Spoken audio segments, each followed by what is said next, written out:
Another dua we can make, rabbighfirli, waliwalidayya, mumineena yauma hisab.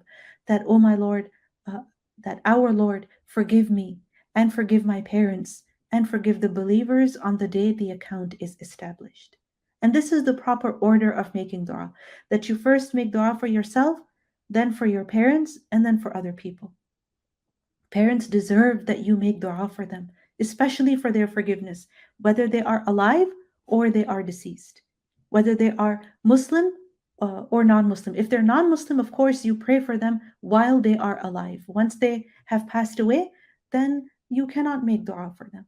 But while they're alive, especially make dua for them after every salah, that Ya Allah, guide them, Ya Allah, forgive them. Yani forgiveness will only come after their guidance. So the dua for their forgiveness includes the dua for their guidance.